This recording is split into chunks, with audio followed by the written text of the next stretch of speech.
للہ رب العالمین والصلاة والسلام علی خیر الخلق محمد وعلی آلہ وصحبہ اجمعین۔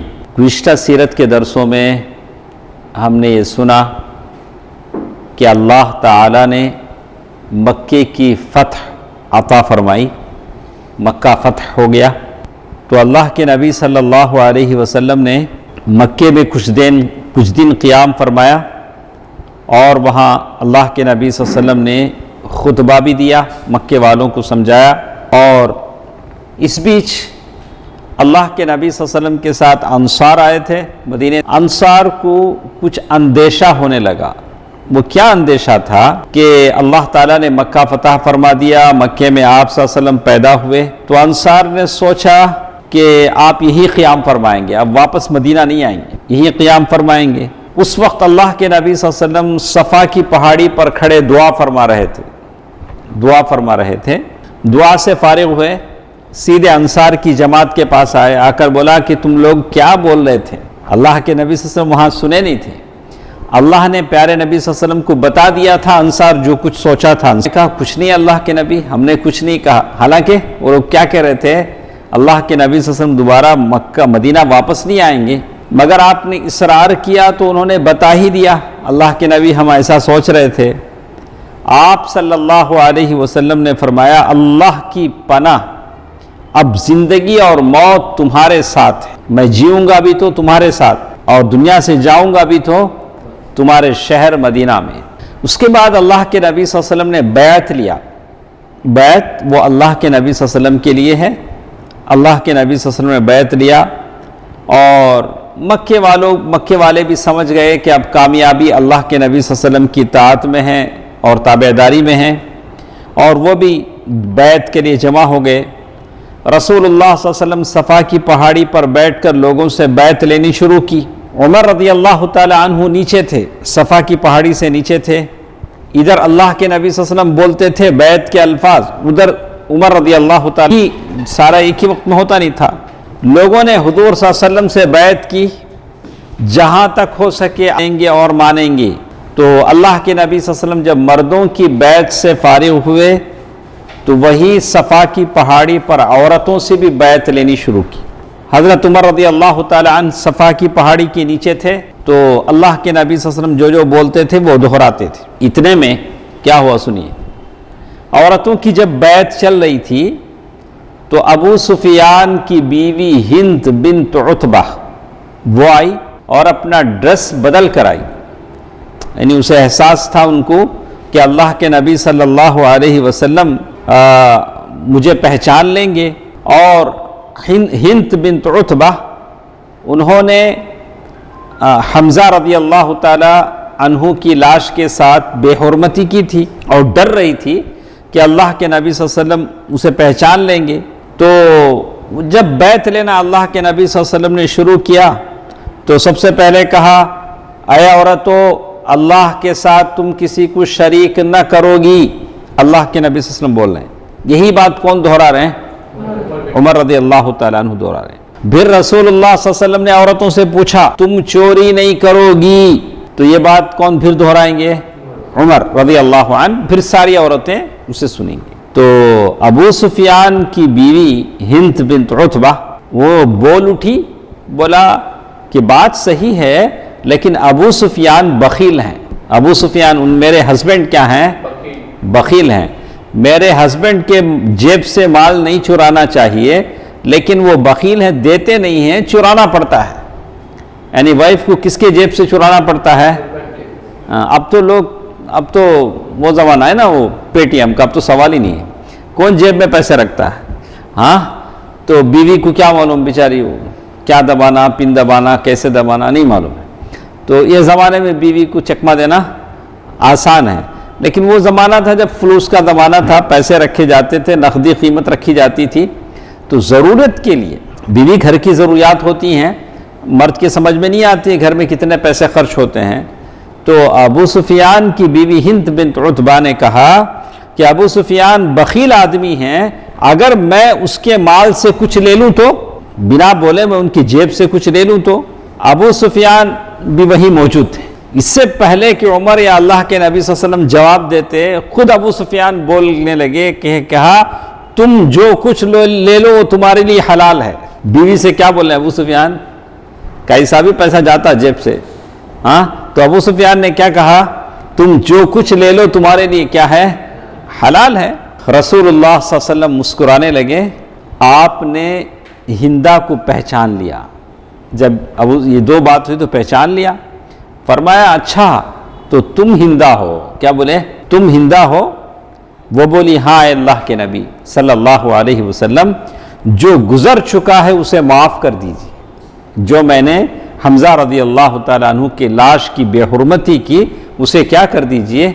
معاف کر دیجئے۔ اس کے بعد دوسری بات، تم زنا نہ کرو گی، یہ بات اللہ کے نبی صلی اللہ علیہ وسلم نے کہا کہ ساری عورتوں سے کہا کہ سن لو، تم میں سے کوئی عورت زنا نہ کرے گی۔ اس پر ہندہ بنت عتبہ نے کہا کہ کیا آزاد عورت بھی زنا کرتی ہے؟ تو جاہلیت کے زمانے میں بھی ایک شریف اور آزاد عورت کے زنا کرنے کا تصور نہیں تھا، وہ سمجھتے نہیں تھے کہ ایک شریف عورت زنا کر سکتی کیا، ان کی تعجب میں وہ آزاد عورت۔ پھر آپ صلی اللہ علیہ وسلم نے تیسری بات دہرائی، تم اپنے اولاد کو قتل نہ کرو گی۔ کیا بولے؟ تم اپنے اولاد کو قتل۔ یہ سن کر ہندہ نے کہا کہ میں نے بچپن میں اپنے اولاد کو اچھا پالا تھا، لیکن قتل آپ لوگوں نے کر دیا میرے بیٹے حنظلہ کو بدر کے میدان میں۔ تو ابو سفیان کے بیٹے حنظلہ کہاں قتل ہوئے تھے؟ بدر کے میدان میں۔ ہم نے تو بچپن میں انہیں پالا پوسا، لیکن بڑے ہونے پر آپ لوگوں نے انہیں قتل کر دیا، اس لیے آپ صلی اللہ علیہ وسلم اور وہی بہتر جانے، وہ لوگ جانے۔ یاد رہے کہ ہندہ کا بیٹا حنظلہ بن ابی سفیان بدر کے دن کیا ہوئے تھے؟ قتل کر دیے گئے تھے۔ یہ سن کر عمر رضی اللہ تعالی عنہ ہنستے ہنستے اوندھے گر گئے، اور اللہ کے نبی صلی اللہ علیہ وسلم بھی مسکرانے لگے۔ یہ بات تھی ہندہ بنت عتبہ زوجۃ ابی سفیان اور اللہ کے نبی صلی اللہ علیہ وسلم اور عمر کے بیچ۔ اس کے بعد اللہ کے نبی صلی اللہ علیہ وسلم نے ایک اور بات کہا، تم کوئی بہتان نہ گھڑو گی۔ بہتان کے معنی اپنے طور سے کیا بھی بنا لیتے نہیں، کہانیاں، اسٹوریاں بنا لیتے، تو ایسی ساری چیزیں نہیں گھڑو گی۔ تو ہندہ نے کہا واللہ بہتان بڑی بری بات ہے، اور آپ صلی اللہ علیہ وسلم ہمیں واقعی رشد اور مکارم اخلاق کا حکم دیتے ہیں۔ پھر آخری بات اللہ کے نبی صلی اللہ علیہ وسلم نے بیعت کے طور پر کہا کہ کسی اچھی بات میں رسول صلی اللہ علیہ وسلم کی نافرمانی نہیں کرو گی۔ اللہ کے نبی صلی اللہ علیہ وسلم جو بھی اچھی بات کا حکم دیں گے تم اسے بجا لاؤ گی۔ ہندہ نے کہا اللہ کی قسم، ہم اپنی اس مجلس میں اپنے دلوں کے اندر یہ بات لے کر نہیں بیٹھی ہیں کہ آپ کی نافرمانی بھی کریں گے، ہمارے دل صاف ہیں، آپ جو بولیں گے ہم اس کو کیا کریں گے؟ مانیں گے نہیں۔ ایسا نہیں کہ ہم آپ کے سامنے بیٹھے ہیں دل میں اندر کچھ اور ہے، ایسی بات نہیں۔ ہندہ پھر وہاں سے واپس ہوئی، گھر گئی، گھر جا کر اپنے بت کو توڑ دیا۔ اللہ کے نبی صلی اللہ علیہ وسلم نے حکم دیا کہ مکے میں جس کے گھر میں بت ہیں کیا کریں؟ اسے توڑ دیں۔ ہندہ اپنے بت کو توڑتی جا رہی تھی اور کہہ رہی تھی ہم تیرے تعلق سے دھوکے میں تھے۔ کیا کہہ رہی تھی؟ اے بت تو نے ہمیں کیا کر دیا؟ بہت دھوکہ دیا۔ اللہ کے نبی صلی اللہ علیہ وسلم مکے میں 19 دن رہے، مکہ فتح ہونے کے بعد 19 دن رہے۔ آپ صلی اللہ علیہ وسلم شاعر اسلام کی تجدید کرتے رہے، لوگوں کو ہدایت اور تقوی کی تلقین کرتے رہے۔ انہی دنوں اللہ کے نبی صلی اللہ علیہ وسلم نے ابو اسید خزاعی ان کو کہا کہ مدینے کی حدود حرم کے کھمبے گاڑے جائیں۔ حرم لمٹ کہاں سے شروع ہوتا ہے وہ بتانے کے لیے کیا گاڑے گئے؟ وہ کیا بولتے اسے؟ اسٹون، میلج اسٹون ہوتا نہیں، اس کو گاڑے ہیں پتہ چلے۔ اور یہ بھی کیا، اب اللہ کے نبی صلی اللہ علیہ وسلم مکے کے آس پاس بڑے بڑے بت تھے، مکہ تو اللہ کا گھر تھا، لیکن مکے کے کعبۃ اللہ کے اطراف میں بڑے بڑے درگاہ تھے۔ اب اللہ کے نبی صلی اللہ علیہ وسلم نے فوج بھیجی کہ وہ سارے جو غیر اللہ کے جو مزار بنائے گئے تھے، جہاں پوجا پرستش ہوتی تھی، اسے کیا کر دیں؟ ڈیمولش کر دیں، اسے برباد کر دیں، اسے اکھاڑ دیں، جڑ سے اس کی بیخ کنی کر دی جائے۔ تو سب سے پہلے اس کے ساتھ ساتھ اللہ کے نبی صلی اللہ علیہ وسلم نے یہ بھی کر دیا کہ مکے میں اعلان کر دیا، جو شخص اللہ اور آخرت پر ایمان رکھتا ہو وہ اپنے گھر میں کوئی بت نہ چھوڑے، گھر میں کیا نہ رہے؟ کوئی بت باقی نہ رہے، بلکہ اسے توڑ ڈالے۔ بڑی جس بت کو وہ عقیدت سے مانتے تھے، لیکن اسلام لانے کے بعد حکم ہے کہ بت کو کیا کر دیا جائے؟ توڑ دیا جائے۔ اس کے بعد اللہ کے نبی صلی اللہ علیہ وسلم نے مختلف ٹیمیں، سرایا، وفود بھیجے ہیں تاکہ آس پاس کے جو بت ہیں جن کی پوجا ہوتی تھی ان کو کیا کر دیا جائے؟ قتل کر دیا جائے۔ تو اللہ کے نبی صلی اللہ علیہ وسلم نے خالد بن ولید رضی اللہ تعالی عنہ کو 25 رمضان کو عزا، ایک بت تھا عزا، کون سا؟ عزا، لنا العزا ولا عزا لکم۔ احد کے موقع پر ابو سفیان نے کہا تھا لنا العزا ولا عزا لکم، ہمارے لیے عزا بت ہے، تمہارے پاس کیا ہے جی؟ ایسے بولا تھا۔ تب اللہ کے نبی صلی اللہ علیہ وسلم نے کہا تھا کہ اجیبو، جواب دو۔ تو انہوں صحابہ نے کہا ہم کیا جواب دیں؟ بولا لنا مولانا ولا مولا لکم، تم جواب دو کہ ہمارے لیے اللہ مولانا ہے۔ اب سمجھ میں آئے کیوں مولانا نہیں بولنا بولتے؟ ہاں، لوگوں نے کہا کہ آپ اپنے علماء کو پکارتے ہیں، خطاب کرتے ہیں تو کیا کہو؟ شیخ کہو یا مولوی کہو۔ مولوی بھی اچھا لفظ ہے، بہت اچھا لفظ ہے۔ مولوی صاحب جیسے ہم لوگ بولتے نہیں مولوی صاحب، ہاں اچھا لفظ ہے، بول سکتے ہیں، کچھ نہیں۔ یا شیخ آسان لفظ ہے، اور بھی اچھا بول سکتے ہیں، کچھ بھی کہیں۔ بہرحال انہوں نے کہا لنا مولانا ولا مولا لکم، ہمارے لیے کیا ہے؟ مولانا ہے۔ وہ کون ہے؟ نعم المولا ونعم النصیر، اللہ تعالیٰ۔ تو اللہ کے نبی صلی اللہ علیہ وسلم بھیج رہے ہیں کسے؟ خالد بن ولید رضی اللہ تعالیٰ عنہ کو 30 گھوڑ سواروں کے ساتھ عزا بت کی ڈیمولیشن کے لیے، عزا بت گرانا ہے۔ عزا یہ نخلا میں تھا، کہاں تھا یہ؟ نخلا ایک جگہ کا نام ہے، اور قریش اس کی پوجا کرتے تھے، کنانہ یہ سارے اس کی پوجا کرتے تھے۔ یہ سب سے بڑا بت تھا، اور جب بھی آپ کسی بت پر جائیں گے یا کسی درگاہ کے لیے جائیں گے تو سب سے پہلے آپ کو اپوز کون کریں گے؟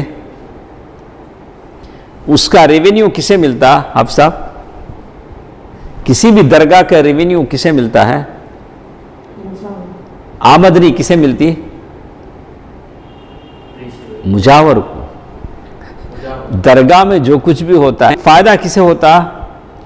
وہ درگاہ کا جو مجاور ہوتا، جو متولی ہوتا، اس کی روزی روٹی اس سے بندھی ہوئی رہتی ہے۔ زائرین آتے ہیں، ان سے کچھ نذرانے مل جاتے ہیں۔ بہرحال اکل حرام ہے، ہاں، تو ساری چیزیں اس کو مل جاتی ہیں۔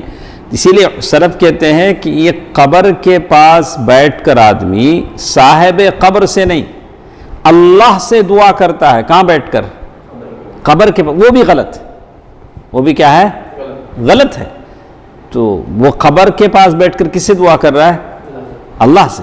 اس کے عقیدے میں یہ ہے کہ میں یہاں دعا کروں تو اللہ اتنا نہیں سنے گا جتنا میں صاحب قبر کے پاس جا کر میں دعا کروں، اس لیے کہ وہ قبر والا اللہ کے پاس کیا ہے؟ زیادہ قریب ہے۔ تو کہتے ہیں بنو شیبان اس کے مجاور تھے، کس کے؟ اس عزا بت کے مجاور تھے۔ تو خالد بن ولید رضی اللہ تعالیٰ عنہ نے 30 سواروں کے ساتھ جا کر اس کو ڈھا دیا، عزا بت کو کیا کر دیا؟ گرا دیا۔ تو واپس آئے، واپس آنے کے بعد اللہ کے نبی صلی اللہ علیہ وسلم نے پوچھا تم نے کچھ دیکھا بھی تھا وہاں؟ تم کو کچھ دکھا، کچھ نظر آیا؟ حضرت خالد نے کہا کہ نہیں، کچھ دکھائی نہیں دیا۔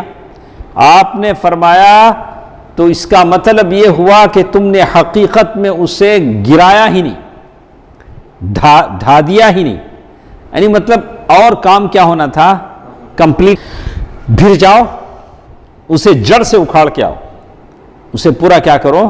تہس نہس کر کے آؤ۔ حضرت خالد رضی اللہ عنہ بھپرے ہوئے تلوار سونتے ہوئے تشریف لے گئے. اب کی بار ان کی جانب خالد بن ولید رضی اللہ تعالیٰ عنہ کی جانب ایک ننگی کالی پراگندہ سر والی عورت نکلی, بال کھلے کالی ننگی عورت ایسا ہے. مجاور چیخ چیخ کر پکارنے لگے عزا عزا, یعنی عزا کیا ہو گئی تھی, باہر نکلی تھی. تو لیکن اتنے میں خالد بن ولید رضی اللہ تعالی عنہ نے تلوار مار کر اس کی 2 ٹکڑے کر دیا. اس عورت کے کیا کر دیا, 2 ٹکڑے کر دیا. اس کے بعد رسول اللہ صلی اللہ علیہ وسلم کو آ کر بتایا. آپ صلی اللہ علیہ وسلم نے فرمایا کہ ہاں یہ وہی عزا تھی, یہ بت تھی جس کی پوجا پرستش ہوتی تھی. اب وہ مایوس ہو چکی ہے کہ تمہارے ملک میں کبھی بھی اس کی پوجا کی جائے. اب اس کی پوجا کبھی نہیں ہوگی, شرک اکھاڑ دیا گیا. یہ تھا پہلا عزا بت تھا جو پاک کیا گیا. اس کے بعد آپ صلی اللہ علیہ وسلم نے عمرو بن عاص رضی اللہ عنہ کو اسی مہینے میں سواع ایک بت تھا, ہم لوگ قرآن میں بھی ہیں سواع, تو اس بت کو ڈھانے کے لیے عمرو بن عاص رضی اللہ تعالیٰ عنہ کو روانہ کیا. یہ مکے سے 3 میل کے فاصلے پر رہات میں بنو حذیل کا ایک بت تھا, ایک قبیلے کا ایک بت تھا. جب عمرو بن عاص رضی اللہ تعالیٰ عنہ وہاں پہنچے تو میں نے بتایا کہ جب بھی آپ جائیں گے تو آپ کا سامنا کس سے ہوگا, اس بت کے مجاوروں سے ہوگا. جہاں جہاں اصلاح کی کوشش ہوتی ہے سب سے پہلے مخالفت کون کرتے ہیں, مجاور کرتے ہیں, چونکہ اس سے ان کی روزی روٹی بندی ہوئی ہوتی ہے, وہی لوگ مخالفت کرتے ہیں. تو مجاور نے کہا تم کیا چاہتے ہو, کیا کہا مجاور نے, تم کیا چاہتے ہو؟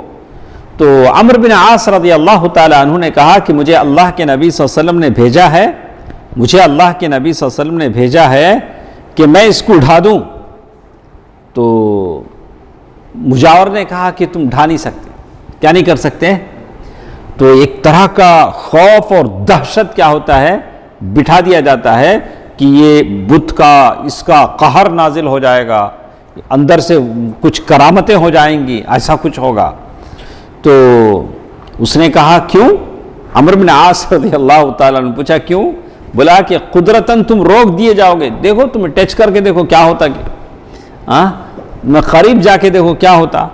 حضرت عمرو بن عاص رضی اللہ تعالیٰ عنہ نے کہا کہ تم اب تک باطل پر ہو. اور عمرو بن عاص رضی اللہ تعالیٰ نے کہا کہ تم اب تک کس پر ہو, باطل پر ہو. تم پر افسوس, کیا یہ سنتا یا دیکھتا ہے؟ کیا بولے عمرو بن عاص رضی اللہ عنہ, کیا یہ سنتا دیکھتا ہے؟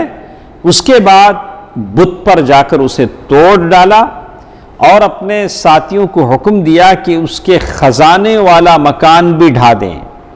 تو جہاں بھی ایسی چیزیں ہوتی ہیں وہاں ہنڈی ہوتی ہے جس میں لوگ پیسے ڈالتے ہیں, لیکن اس میں کچھ ملا نہیں. خزانہ پہلے کیا تھا, خالی ہو گیا تھا, اس میں کچھ ملا نہیں. پھر مجاور کے پاس آئے, آ کر بولے کیسا رہا؟ کیا بولے, اے دیکھو پورا کر کو کیا بولے, سال تم آگ کی پوجا کرو گے, ایک لمحے کے لیے اس میں گر جاؤ گے تو آگ تمہیں کیا کرے گی, جلا دے گی. اب اس نے سوچا اتنے بت کی میں مجاور تھا, میرا بت کچھ کام نہیں آیا, تو بس اسلام کے علاوہ کوئی سہارا نہیں رہا اور اللہ کی قدرت واضح ہو گئی, وہ کیا ہو گئے, مسلمان ہو گئے. اسی ماہ میں تو کتنے 2 بت ختم ہو گئے نہیں, عزا اور سوا, عزا اور سوا, یہ 2 بت ختم ہو گئے. اور ایک مشہور بت ہے جس کے تعلق سے ہم سنتے ہیں منات, لات و منات, یہ ہے منات. سعد بن زید اشہلی 20 صحابہ کو دے کر منات کی طرف روانہ کیا. یہ قدید, مشلل اور میں اوس اور خزرج اور غسان وغیرہ کا بت تھا. اوس اور خزرج غسان سارے اس کی پوجا کرتے تھے. جب سعد وہاں پہنچے اس نے کہا کہ تم جانو اور تمہارا کام جانے, میں کچھ آڑے نہیں آتا, کرنا ہے کام کر لو. سعد رضی اللہ عنہ منات کی طرف بڑھے تو یہ کالی ننگی پراگندہ سر عورت نکلی، وہاں سے بھی کیا ہے کہ عورت نکلی، وہ اپنا سینہ پیٹ پیٹ کر ہائے ہائے کہہ رہی تھی، آوازیں آ رہی تھی، کیا کر ان کو پکڑ لے، لیکن سعد رضی اللہ تعالیٰ عنہ نے تلوار مار کر کیا کر دیا، اس کا کام پورا کر دیا، پھر لپک کر بت ڈھا دیا اور اسے توڑ پھوڑ کر لیکن خزانے میں کچھ نہیں ملا، وہ خزانہ بھی کیا تھا، خالی تھا۔ تو اس طرح سے یہ بت منات بھی کیا ہو گیا، ختم ہو گیا۔ عزا کو اٹھا کر، عزا پہلا بت تھا، نہیں ہو، عزا کو اٹھا کر اللہ تعالی تو شعبان میں 8 سن ہجری میں بنو جذیمہ کے پاس روانہ فرمایا، لیکن مقصود حملہ نہیں بلکہ اسلام کی تبلیغ تھی۔ دیکھو تھوڑا مسٹیک کیسا ہوتا، دیکھو یہ قبیلے کے پاس گئے اسلام کی تبلیغ کرنے کے لیے۔ حضرت خالد رضی اللہ عنہ مہاجرین اور انصار اور بنو سلیم کے 350 افراد کو لے کر روانہ ہوئے، قبیلے کے پاس جا کر دعوت دینا ہے، اور بنو جذیمہ کے پاس پہنچ کر اسلام کی دعوت دی۔ کبھی بھی یاد رکھیے، جب بھی ہم دعویٰ کرنے جا رہے ہیں، داعی کیا رہنا ہمارا، کسی انگلش والے کو سمجھانا ہے، انگلش میں اسے کیا رہنا، مہارت رہنا، کسی دوسری زبان میں سمجھانا ہے، داعی کو کیا رہنا، دعویٰ کرنے والے کو کیا رہنا، دعویٰ کرنے والے کو مہارت رہنا۔ تو زبان اگر نہیں ہے، زبان میں یہ نہیں ہے، زبان میں آپ کو یہ نہیں ہے، مہارت نہیں ہے، تو کچھ کا کچھ بھی ہو سکتا ہے۔ جب ان کے پاس دعویٰ ہوا تو ان کو بولنا چاہیے تھا اسلمنا، کیا ہے، ہم اسلام لائے، لیکن وہ قبیلے کے لوگ کیا بولے، صبأنا صبأنا، ہم نے اپنا دین چھوڑا، ہم نے اپنا دین چھوڑا، جو دین پر ہمیں کیا کرے وہ دین، تو مطلب کیا، اسلام لائے۔ اسلمنا بولنے کے بجائے وہ لوگ کیا بولے، صبأنا صبأنا، سیم بات تھی، لیکن صحابہ سمجھے نہیں۔ صحابہ کیا سمجھے، ابھی بھی کیا ہیں، لوگ کافر ہیں۔ اس پر خالد بن ولید رضی اللہ تعالی عنہ نے ان کو قتل کرنا اور گرفتار کرنا شروع کر دیا، حالانکہ ان کی نیت کیا ہے، وہ لوگ اپنے اسلام کا اعلان کر رہے ہیں، اور ایک ایک قیدی اپنے ہر ساتھی کے حوالے کیا۔ پھر ایک دن حکم دیا کہ ہر آدمی اپنے قیدی کو قتل کر دے، لیکن عبداللہ بن عمر رضی اللہ تعالیٰ عنہ نے حکم ماننے سے انکار کر دیا۔ جب نبی صلی اللہ علیہ وسلم کے پاس آئے تو تذکرہ کیا، بات ایسی ہے، وہ لوگ کہہ رہے ہیں صبأنا، اور ان کو قتل کرنے کا حکم امیر صاحب دے رہے ہیں۔ تو اللہ کے نبی صلی اللہ علیہ وسلم سمجھ گئے، اللہ کے نبی صلی اللہ علیہ وسلم فرمایا کہ اے اللہ، خالد نے جو کچھ کیا میں اس سے تیری طرف برات اختیار کرتا ہوں۔ اللہ کے نبی صلی اللہ علیہ وسلم نے کیا کیا، میں کیا کرتا ہوں، برات اختیار کر۔ دیکھیں مسٹیک کیا ہوا، وہ لوگ اپنے اسلام کا اعلان کر رہے تھے، لیکن خالد بن ولید رضی اللہ عنہ بحیثیت بشریت ہے، انسان ہے، کچھ ہو سکتا ہے، انہوں نے اس موقع پر صرف بنو سلیم کے لوگوں نے اپنے قیدیوں کو قتل کیا، جتنے قیدی ان کے ذمہ آئے تھے انہوں نے کیا کر دیا، قتل کر دیا۔ انصار اور مہاجرین نے قتل نہیں کیا تھا، وہ سارے قیدی کیا ہو گئے، بچ گئے۔ رسول اللہ صلی اللہ علیہ وسلم نے حضرت علی رضی اللہ تعالیٰ عنہ کو بھیج کر ان کے جتنے لوگ قتل ہوئے تھے ان کی دیت، کمپنسیشن اور ان کے نقصانات کا معاوضہ ادا کر دیا۔ کس نے، اللہ کے نبی صلی اللہ علیہ وسلم نے ان کے الفاظ کا احترام کیا، جو کچھ تھا نقصان۔ اس معاملے میں یہ بھی ہوا، خالد بن ولید رضی اللہ عنہ، عبد الرحمن بن عوف رضی اللہ عنہ، دونوں میں تھوڑا بات میں کیا ہو گئی، اوپر نیچ ہو گئی، اس لیے کہ خالد بن ولید رضی اللہ تعالیٰ عنہ کا جو فیصلہ تھا اس کو عبد الرحمن بن عوف رضی اللہ عنہ ماننے کو کیا نہیں تھے، تیار نہیں تھے۔ وہ بول رہے تھے کہ وہ لوگ مسلمان ہیں۔ تھوڑی بات چیت ہو گئی تو اللہ کے نبی صلی اللہ علیہ وسلم تب ایک بات ہوئی، خالد بن ولید رضی اللہ تعالیٰ عنہ تو ابھی اسلام لائے۔ اللہ کے نبی صلی اللہ علیہ وسلم نے فرمایا، خالد ٹھہر جاؤ، میرے دوستوں کو کچھ بھی بولنے سے باز رہو، اللہ کی قسم اگر احد پہاڑ سونا ہو جائے احد پہاڑ کیا ہو جائے؟ سونا ہو جائے، اور وہ سارے کا سارا تم اللہ کے راستے میں خرچ کر دو، تب بھی میرے دوستوں میں سے کسی ایک آدمی کی ایک صبح کی عبادت یا شام کی عبادت کو تم پہنچ نہیں سکتے۔ اس کو بول رہے ہیں اللہ کے نبی خالد بن ولید رضی اللہ عنہ۔ تو اس کے بعد یہ بات ہے ہمارے ساتھ، یہ غزوہ فتح مکہ ہے، غزوہ فتح مکہ ہے، یہ وہ فیصلہ کن جنگ اور فتح عظیم ہے جس نے بت پرستی کو مکمل توڑ کر رکھ دیا۔ آج ہمارے پاس یہی کمزوری ہے، جگہ جا بجائے بت پرستیاں ہیں، خود مسلمان درختوں کی شکل میں، مزاروں کی شکل میں جو بت پرستی میں مشغول ہیں، اور ان لوگوں کو اللہ تعالیٰ، اللہ کے پاس جو داد رسی ہونی چاہیے، اللہ سے جو مناجات ہونی چاہیے، اللہ کے دربار میں جو سجدے ہونی چاہیے، وہ سارے کہاں ہوتے ہیں؟ ان درختوں میں، امام باڑوں میں، ان ساری جگہوں پر ہوتے ہیں، العیاذ باللہ۔ اسی لیے اللہ تعالیٰ کی مدد اور نصرت ہم سے کیا ہے؟ بہت دور ہے۔ اور اس کا کام جزیرۃ العرب میں اب بت کوئی باقی نہیں رہا، کیونکہ اس لیے کہ اب سارے لوگ اسلام لا رہے تھے جو لوگ آس پاس کے تھے، اس لیے کہ عام قبائل منتظر تھے کہ مسلمان اور بت پرستوں میں جو جنگ چلی آ رہی اس کا انجام کیا ہوتا ہے۔ اب جو مکے کے آس پاس کے جو قبائل تھے وہ مسلمانوں اور مکے کے لوگوں کی جنگ دیکھ رہے تھے۔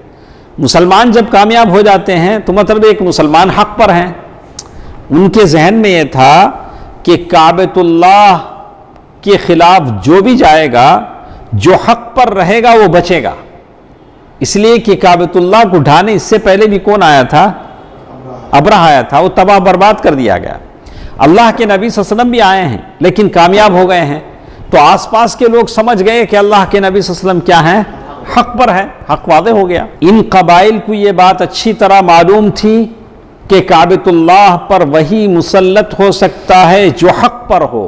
تو آج ہم سمجھ سکتے ہیں کہ جو حکومت وہاں ہے، جس کو اللہ تعالیٰ نے کعبے کی کلید، کعبے کی چابیاں دی ہیں، تو وہ حکومت کیا ہے؟ حق پر ہے۔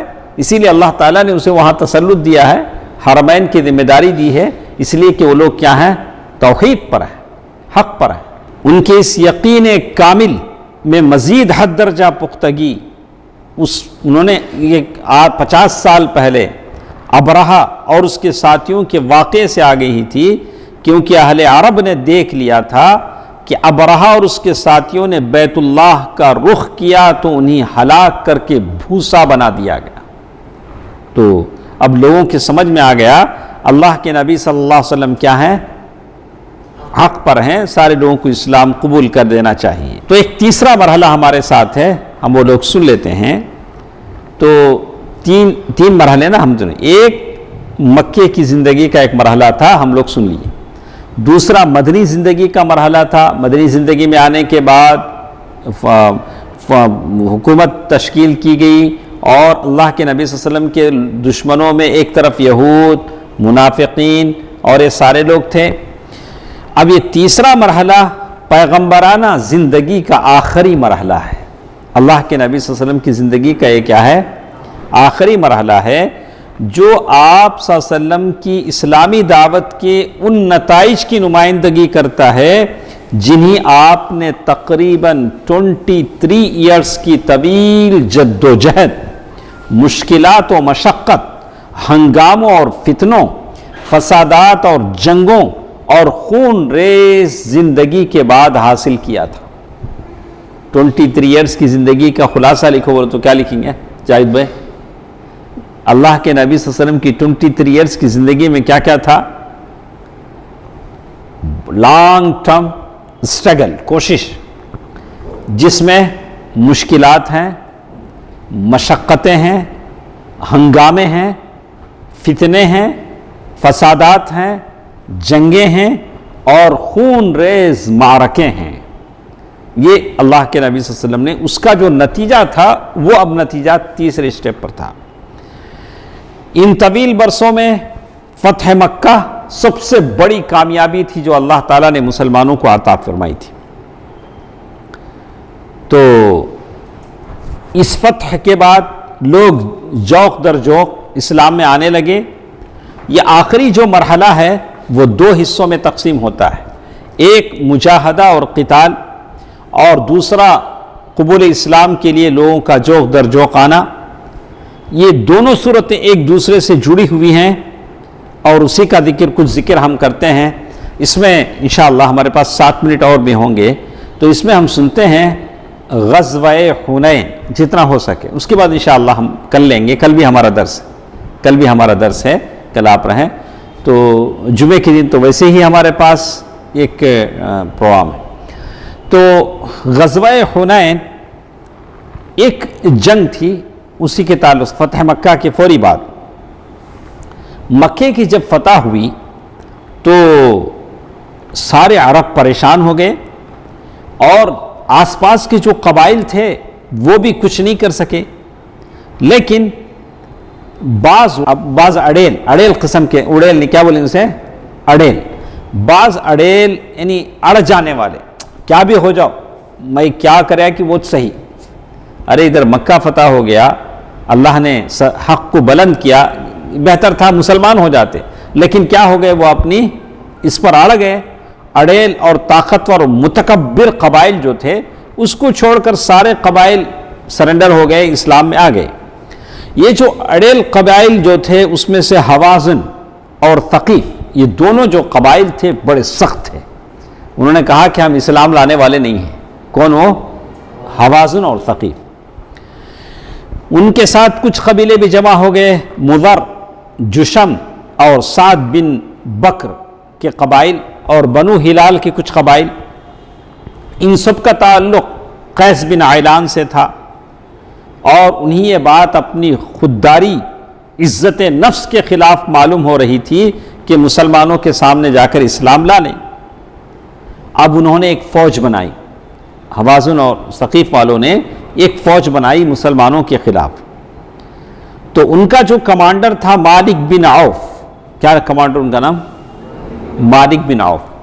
اچھی طرح غور سے سنیے، اس نے کیا کیا، خود جنگ لڑنے کے لیے آیا، آتے آتے کیا لایا دیکھیے، اس کے جتنے مال مویشی ہیں، اونٹ بکری سارے لے کر آیا، اور اونٹ بکری لایا تو ٹھیک تھا، چھوٹے بچے اور بیویوں کو بھی، عورتوں کو بھی لے کے آیا۔ کہاں لایا ہے؟ جنگ میں۔ وادی اوتاس میں آ کر خیمہ ڈال کے بیٹھ گئے ان کے پورے لوگ۔ یہ حنین کے قریب بنو حوازن کے علاقے میں ایک وادی ہے، تو پورے آ کر وہاں جمع ہو گئے۔ تو اوتاس وہ جگہ میں اترنے کے بعد لوگ کمانڈر کے پاس جمع ہوئے۔ تو ان کا جو کمانڈر ہے، کیا ہے اس کا نام؟ مالک بن عوف۔ اس کے کمانڈروں میں ایک بوڑھا ایکسپرٹ آدمی تھا، درید بن سمہ، درید بن سمہ، اس کا نام کیا تھا؟ درید بن سمہ۔ بوڑھا ہو گیا تھا لیکن بہت تجربے کار، ایسے ہمارے ٹیم میں بھی رہتے نہیں، ذرا بوڑھے ہو جاتے ہیں، لیکن اسی لیے کہتے ہیں جوانی کام کے لیے ہے، بڑھاپا مشورے کے لیے۔ تو بہت بوڑھا ہو چکا تھا درید بن سمہ، لیکن بڑا بہادر اور ماہر جنگجو رہ چکا تھا۔ تو اس نے دریافت کیا کہ تم لوگ کس وادی میں ہو؟ ہم لوگ اترے نا، کون سا وادی؟ جواب دیا اوتاس میں۔ تو اس نے کہا کہ یہ جگہ اچھی ہے، ہم لوگ جو جگہ چوائس کریں اترنے کا، یہ کیا ہے؟ بڑی اچھی جگہ ہے۔ لیکن اس نے کہا کہ کیا بات ہے کہ میں اونٹوں کی بلبلاہٹ، گدھوں کی ڈھینچ، بچوں کا رونا اور بکریوں کی ممیاہٹ سن رہا ہوں۔ تو لوگوں نے بتایا کہ مالک بن عوف نے اس نے کہا کہ جگہ اچھی ہے، لیکن یہ بچوں کا رونا، اونٹوں کا، یہ سب کیا میں سن رہا ہوں؟ لیکن اسے نہیں معلوم کہ اونٹ آئے ہیں، اونٹ لائے گئے ہیں نہیں معلوم، بچے عورتیں بھی آئے ہیں نہیں معلوم، وہ تو بہت بوڑھا ہو چکا تھا۔ لوگوں نے بتایا نہیں ہمارے ساتھ بچے بھی ہیں، عورتیں بھی ہیں، اور اونٹ جانور بھی ہم لوگ لائے ہیں، تب تک اس کو نہیں معلوم کہ یہ سب آئے ہیں۔ تو اس پر درید نے مالک کو بلایا، جو کمانڈر تھا مالک بن عوف، اس کو بلایا بلا کر پوچھا تم نے ایسا کیوں کیا؟ ہم لوگ جنگ لڑنے کے لیے آئے ٹھیک ہے، لیکن یہ اونٹ، بکریاں، بچے، عورتیں سب کیوں لائے؟ اس نے کہا، مالک بن عوف نے کہا، میں نے سوچا کہ ہر آدمی کے پیچھے اس کے اہل اور مال کو لگا دوں، جو بھی آدمی لڑنے کے لیے آئے گا اس کے پیچھے اس کی جورو، بچے، اس کا اونٹ، بکری جو بھی ہے لگا دوں، تاکہ وہ ان کی حفاظت کے جذبے کے ساتھ جنگ کرے۔ اب جنگ کرے گا تو پیچھے اس کی بیوی بچے دکھتے رہیں گے، ان کو بچانا ہے، اس احساس کے ساتھ جنگ کرے۔ درید نے کہا، واللہ تم نرے بھیڑوں کے چرواہے ہو، تمہیں کمانڈر بنے نا، یہ غلط، تم نہ بکریاں چرانا نہیں آتا۔ بولا کیا بولا اس نے؟ تمہیں کیا بننا تھا؟ بکریاں، بھیگلا بننا تھا۔ کیا بولتے سے؟ ہم لوگ بھیگلا بولتے ہیں نا، شپر جو بکریاں چراتا نا، کیا بولتے ہیں؟ ہاں، تو ظاہر ہے ایک کمانڈر انہیں، مالک بن عوف ایک کمانڈر ہے، ظاہر ہے اس کو غصہ آ گیا ہوگا۔ تو اس نے کہا، بھلا شکست کھانے والے کو بھی کوئی چیز روک سکتی ہے؟ درید بن سما نے کہا، اگر ہم لوگ ہار جائیں گے تو کیا ہمارے بیوی بچے مال ہم کو ہارنے سے روکیں گے؟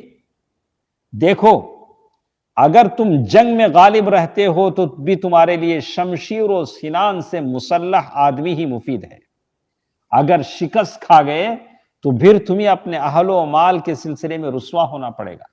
اگر ہم ہار گئے، یہ کون لے لیں گے؟ مسلمان لے لیں گے۔ تو بعد میں کہا کہ یہ کام تم نے اچھا نہیں کیا، تم کو کیا نہیں لانا چاہیے تھا؟ یہ بھیڑ، بکریاں، یہ اونٹ، بچے، بیوی نہیں لانا چاہیے تھا۔ تو ایسا کرو، ان کو بھیج دو، ہم مسلمانوں سے لڑیں گے، اگر ہم ہار گئے تو ہمارے بچے بچ جائیں گے، اگر ہم جیت گئے تو پھر ہمارے بچوں کے پاس ہم واپس جا سکتے ہیں۔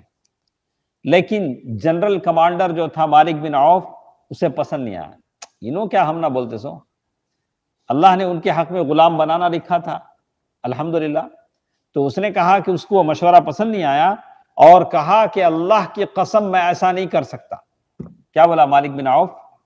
ایک بار میں لا لیا ہوں، میں ریٹرن نہیں کر سکتا، تم بوڑھے ہو چکے ہو اور تمہاری عقل بھی بوڑھی ہو چکی ہے۔ درید بن سما کو کیا بولا ہو مالک بن عوف؟ تم بوڑھے ہو چکے ہو۔ تو اب دیکھا، اب کچھ لوگوں میں سے کچھ لوگ اس کی بات ماننے کو تیار تھے، کس کے؟ درید بن سما کی۔ تو اب یہ کیا بول رہا، دیکھیں مالک بن عوف، قسم اللہ کی قسم، یا تو میرے قبیلے والے حوازن میری بات مان لیں، یا میں اس تلوار پر ٹیک لگا دوں گا اور یہ میری پیٹ کے آر پار نکل جائے گی۔ کیا بولا مالک بن عوف؟ یا تو میرا جو فیصلہ ہے عورتوں کو، اونٹوں کو لانے کا، آپ اسے مان لیں، ورنہ میں کیا کروں گا؟ میں خود تلوار سے۔ تو مالک کو یہ گوارا نہیں تھا کہ اس جنگ میں درید بن سما کا نام یا مشورہ شامل ہو۔ اب حوازن کیا کرتے ہیں؟ انہوں نے کہا، اچھا ہم تمہاری بات مان لیتے ہیں۔ تو اس پر درید نے کہا، یہ ایسی جنگ ہے جس میں میں نہ صحیح طور پر شریک ہوں اور نہ بالکل الگ ہوں، مجبوراً میں اس جنگ میں شریک ہو رہا ہوں۔ پھر اس نے اشعار کہے، کاش میں اس جنگ میں جوان ہوتا، تگ و تاز اور بھاگ و دوڑ کرتا، ٹانگ کے لمبے بالوں والے اور درمیانی قسم کی بکری جیسے گھوڑے کی قیادت کرتا، افسوس کرتا، جیسے کہتے ہیں لیت الشباب یعود، کاش جوانی واپس آتی، لیکن واپس آتی ہے کرم؟ واپس نہیں آتی۔ تو یہ دونوں کی بات تھی اس جنگ میں، مالک بن عوف اور درید بن سما کی۔ حنین کی یہ جنگ کیسے ہوئی، کیسے اس میں انجام کیا ہوا، تیر اندازوں کا اچانک حملہ کیسے ہوا، یہ ساری باتیں انشاءاللہ کل کے درس میں ہمارے ساتھ رہیں گی۔ اللہ تعالیٰ سے دعا ہے کہ اللہ تعالیٰ ہم سب کو ہمیشہ ایمان اور عافیت کے ساتھ رکھے، آمین۔ والسلام علیکم ورحمۃ اللہ وبرکاتہ۔